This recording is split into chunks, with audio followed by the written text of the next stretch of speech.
¿Qué tan preocupados deberíamos estar por el incremento de los casos de COVID-19 y qué tan mejor o peor preparados estamos en este momento frente a las olas de contagios que hemos vivido en el país? Bueno, sin duda es una preocupación el tener un incremento de casos, ¿no? Hay que recordar que esos son positividad prueba de PCR diagnosticadas como infecciones por el virus SARS-CoV-2. No es un incremento notable de hospitalización o mortalidad. Y hay que recordar que la vacunación, cuando se implementó a raíz de la pandemia de COVID-19, era controlar precisamente los casos severos, que era mortalidad y enfermedad severa y hospitalización, ¿no? Eso, si hacemos un análisis completo, global de lo que ha venido sucediendo, la inmunidad que se monta precisamente por la vacunación o por las infecciones previas, en combinación, sostienen una protección a largo plazo que se mantiene hasta la fecha. Otro caso es lo que está ocurriendo con las infecciones, que es lo que sí estamos viendo de forma recurrente, ¿no? Que ahora algunos lo denominan una sexta ola.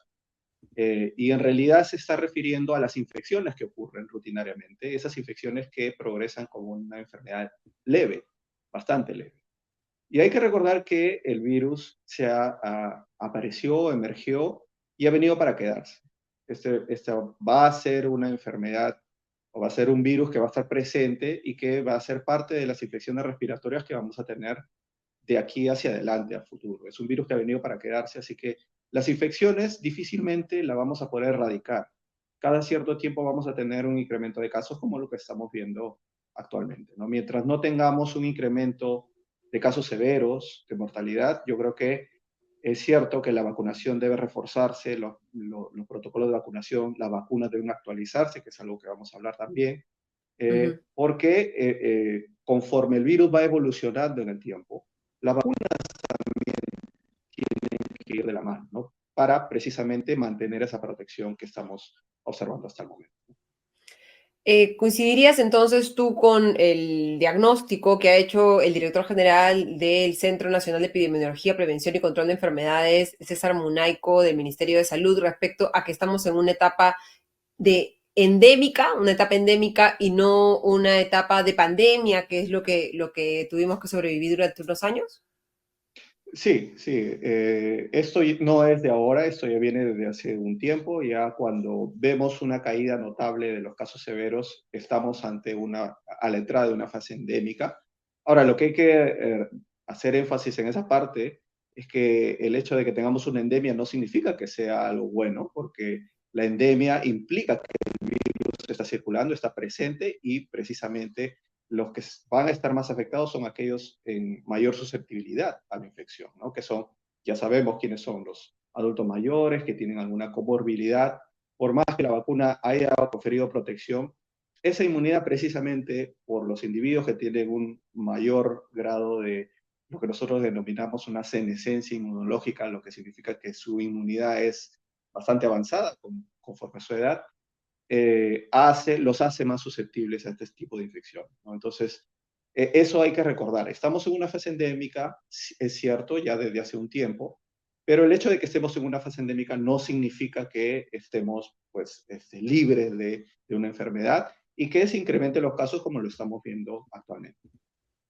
Hasta el momento son 5 los fallecidos a causa de la enfermedad en lo que va del año. Claramente estas cifras son mucho menores de las que hemos tenido que enfrentar en los últimos años, pero ¿qué alertas nos debería levantar esta cifra que, aunque pequeña, igual son 5 personas fallecidas por COVID-19? Sí, en principio es que el virus circula. Existen factores que están haciendo que haga que el virus se transmita más fácilmente. No necesariamente que la variante que está ahora presente sea más transmisible que otras, que es algo que también he escuchado a algunos profesionales decir que el virus actualmente es más transmisible.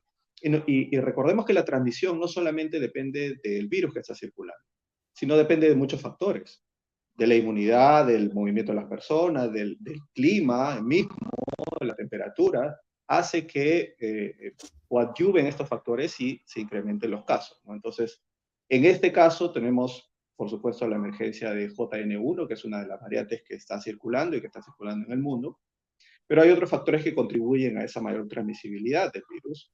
Y eso hace que nosotros le prestemos atención a esa variante y analicemos cómo está la vacuna con respecto a esa variante. ¿Qué tan cercano es? ¿No? El match que llamamos nosotros de la vacuna con el virus es más cercana. Tenemos algunas versiones más cercanas a eso que nos confieren una máxima protección.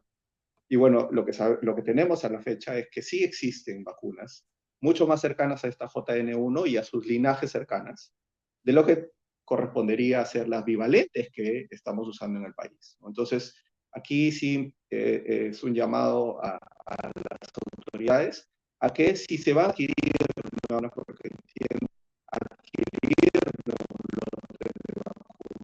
que se adquieran las versiones actualizadas de la vacuna, que existen afortunadamente no solamente las de tipo ARN mensajero, sino las vacunas subunidades, porque no hay que negarlos, hay personas que todavía dudan mucho de aplicarse la vacuna de ARN mensajero por estas informaciones falsas que se han creado alrededor de ellas, pero afortunadamente existen alternativas que no son en base a esa tecnología y que muestran incluso valores superiores a las ARN mensajero. Entonces, en ese sentido, el llamado es a las autoridades adquirir las versiones actualizadas y, por supuesto, adquirir una diversidad de esas versiones para que se puedan aplicar las vacunas que la persona, en este caso, requiera si es que no opta por una versión de ARN mensajero. ¿Cuál sería entonces tu recomendación a las personas, ¿no? Digamos, desde el Estado ya vemos que hay la necesidad de actualizar las vacunas para obtener versiones que estén más, que hagan un mejor match, como bien dices, con esta variante que está actualmente circulando, pero hacia las personas, ¿cuáles serían las recomendaciones que tú podrías dar? ¿Qué checklist tenemos que tener en la mano para saber que nos estamos cuidando de manera correcta? Sí, en principio lo que sabemos es que hay una muy baja proporción de personas que tienen la vacuna bivalente.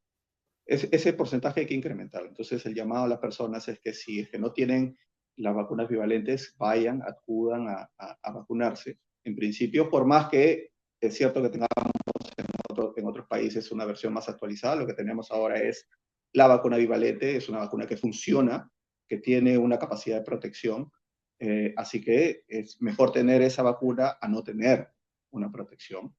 En segundo punto, aquella persona que tenga alguna sintomatología respiratoria, no es necesario que se haga la prueba para confirmar que es SARS-CoV-2. Por supuesto, desde el punto de vista de conocimiento, es importante saber, pero quien no tenga acceso, porque es difícil en estos momentos adquirir o conseguir estas pruebas diagnósticas, asumir que es una infección por SARS-CoV-2 y hacerle un seguimiento progresivo.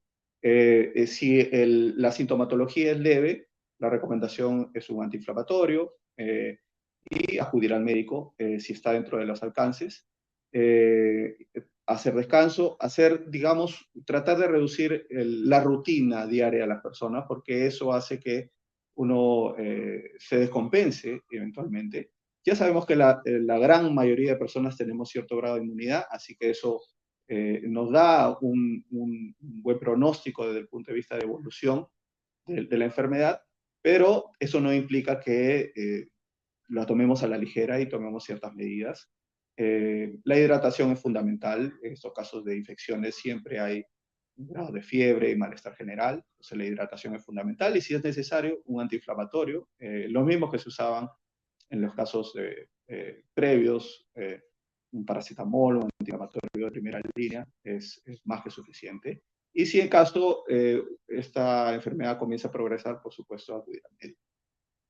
Ujú. Te voy a transmitir, nos están haciendo varias preguntas que quiero transmitírtelas así una por una. Eh, en el Perú ya hay tratamiento para el COVID y nos amplía la pregunta, ¿tenemos Nimatrelvir en el Perú? Sí, los antivirales difícilmente están llegando a nuestro país. Los antivirales se usan, pero si bien es cierto, tienen un buen efecto de control de la infección, muchas veces se han encontrado casos de lo que nosotros le llamamos un efecto rebote, ¿no? Es decir, controla la infección, pero el hecho de que tu organismo no desarrolle una inmunidad precisamente porque estás eliminando al virus hace que te vuelva susceptible. y como el virus está circulando, se hace más fácil una segunda infección. Entonces, es cierto que en lugares donde la circulación es menor, los antivirales funcionan muy bien. En nuestro país es un poco complicado el acceso. El importar este tipo de medicamentos hace que el medicamento sea muchísimo más caro y más difícil de adquirirlo por la población. Ujú. La siguiente es, ¿se debe hacer aislamiento si estás enfermo? Y continuando esa pregunta, ¿uno debe ir a trabajar si es COVID positivo o debe quedarse en casa? Y agregando eso, ¿uno debe ir a trabajar si tiene síntomas respiratorios, así no se haya hecho la prueba de COVID-19?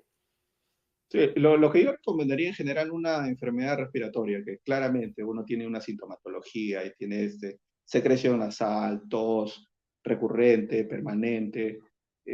Claramente el mensaje es, independientemente de la gente que sea, porque podría ser una influenza, podría ser el mismo SARS-CoV-2 o algún otro agente respiratorio, esa es la vía de contagio. O sea, la persona va a contagiar independientemente de la gente que sea. Entonces, la recomendación es usar mascarilla y tratar de pedir un descanso de algunos 2 o 3 días para evitar que en esa fase de mayor eliminación viral se produzca el contagio a las personas. Entonces, esa es la recomendación. Usar la mascarilla para evitar limitar la transmisión en casa y de la mano evitar el movimiento y pedir descanso en el caso de trabajo. ¿Y recomendarías tú utilizar mascarillas en general al ir a algún lugar cerrado, ir al supermercado, por ejemplo, si es que no estamos enfermos o consideras que no es necesario en estas condiciones? Para la población en general, yo no considero que sea una necesidad. Sí, para las personas que tienen una sintomatología claramente respiratoria, la mascarilla es fundamental y, si en lo posible, pedir un descanso de unos días para quedarse en casa. Y me imagino también para aquellos que tienen comorbilidades, las personas mayores o personas que tienen otras enfermedades que podrían complicar un caso de COVID-19. Por supuesto, por supuesto. Te transmito otra pregunta. Liliana Subayama nos pregunta, cuando se señala que hay mayor inmunidad, ¿se refiere a que la mayoría ya contrajo el virus en algún momento? ¿Y qué sucede con quienes nunca tuvieron el virus? Bueno, hay que recordar que las infecciones por SARS-CoV-2, que es el virus causante de la COVID-19, tienen un amplio rango, como infecciones asintomáticas, es decir, que yo me infecto y no tengo ninguna sintomatología, como la muerte, ¿no? Ese es el rango de desarrollo de la infección. Ahora, en este caso, en una población altamente inmunizada y vacunada, es difícil estimar precisamente por esos dos factores, porque el rango de las infecciones es bien amplio, pueden ser muchos asintomáticos, y además porque estamos vacunando, es difícil estimar cuántos de nosotros nos hemos infectado. Yo puedo asegurar que no me he infectado, clínicamente no he tenido alguna sintomatología, muchas veces no me he hecho una prueba, así que podría decir que nunca he tenido COVID, pero no lo puedo asegurar porque es probable que yo haya tenido una infección asintomática. Y Liliana de repente también puede haber estado en ese escenario, en muchos de nosotros, que no hemos tenido, no nos hemos hecho una prueba y podría decir, bueno, clínicamente nunca tuve COVID, pero puede ser que sí, porque me dio una infección asintomática porque ya estuve vacunado, me vacuné y la infección desarrolló como una infección asintomática. Entonces eso es difícil afirmarlo, no solamente en el Perú, en realidad en el mundo. Es complicado estimar cuánto de la proporción se ha infectado. Ojo, cuando me refiero a infectado. Porque en caso de enfermedad severa sí puede haber un registro precisamente por la epidemiología de la enfermedad.